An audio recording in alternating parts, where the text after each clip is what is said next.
भारतीय रेल में ट्रैवल करना कितना टेंशन भरा काम होता है ना।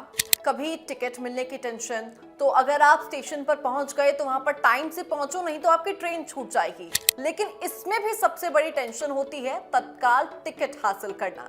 ये किसी चुनौती से या फिर परीक्षा में पास करने जितना डिफिकल्ट होता है, मानो आप कोई सरकारी एग्जाम दे रहे हो। लेकिन अब इसका सोल्यूशन निकल आया है। नमस्कार, इन खबर देख रहे हैं आप और आपके साथ मैं हूं शगुन से। रेल यात्रियों के लिए एक बहुत बड़ी और खुशखबरी है। दरअसल भारतीय रेल मंत्रालय अब तत्काल टिकट बुकिंग प्रक्रिया को और अधिक आसान, पारदर्शी और सुरक्षित बनाने की दिशा में कड़े कदम उठा रहा है। और अब जल्द ही तत्काल टिकट बुकिंग के लिए ई-आधार ऑथेंटिकेशन अनिवार्य किया जाएगा।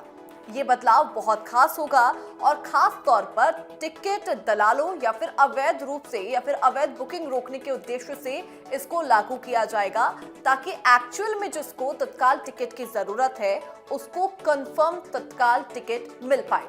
इसके लिए कुछ नियम भी बनाए गए हैं, उसको फॉलो करना भी जरूरी है, क्योंकि हम ये चीज हमेशा से नोटिस करते हुए आए हैं। जब भी तत्काल टिकट की जरूरत होती है तो बीच के जो दलाल लोग होते हैं या फिर कुछ अन्य व्यक्ति जो होते हैं वो खूब पैसे हमसे ऐंठते हैं, लेकिन फिर भी कंफर्म तत्काल टिकट नहीं मिल पाती है।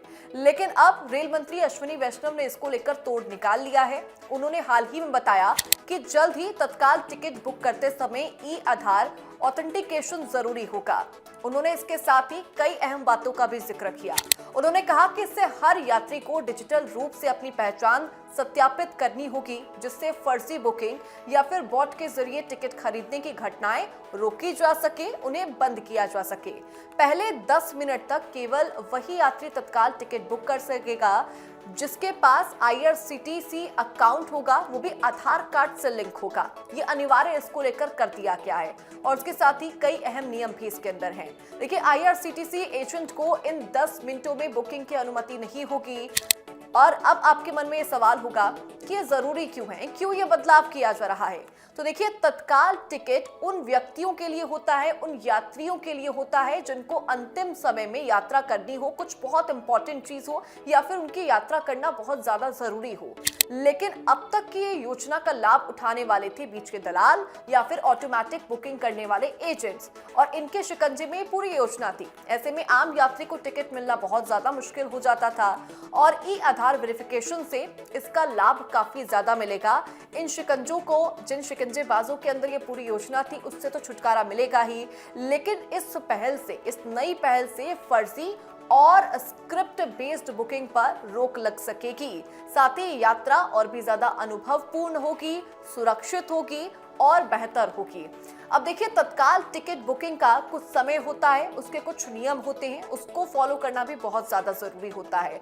तत्काल टिकट ट्रेन के चलने से एक दिन पहले ही बुक किए जाते हैं। बता दें कि बुकिंग का समय सुबह 10 बजे AC क्लास के लिए और 11 बजे स्लीपर क्लास के लिए शुरू हो जाता है। कुछ टिकटों में से लगभग 20% टिकट तत्काल स्कीम के तहत बेचे जाते हैं, ताकि अगर किसी को अर्जेंट बेस पे टिकट की जरूरत हो तो उसको वो टिकट दी जा सके और उसको अलॉट किया जा सके। भारतीय रेल की ये नई पहल डिजिटल इंडिया को बढ़ावा देने के साथ साथ टिकट बुकिंग को पारदर्शी और निष्पक्ष बनाएगी, ताकि उन दलालों के पास सारी चीजें ना जाए और जरूरतमंदों को टिकट मिल पाए जिनको सच में यात्रा की जरूरत है। और वही यात्रियों को भी इसको लेकर सलाह दी जाती है कि वो अपने IRCTC अकाउंट को आधार से लिंक करें, ताकि उन्हें तत्काल टिकट बुकिंग में प्राथमिकता मिल सके, प्रायोरिटी मिल सके और उसके साथ ही उनको कंफर्म तत्काल टिकट मिल सके। तो इस वीडियो को ज्यादा से ज्यादा जरूर शेयर कीजिएगा और अपने सभी दोस्तों को इस स्कीम के बारे में जरूर बताइएगा।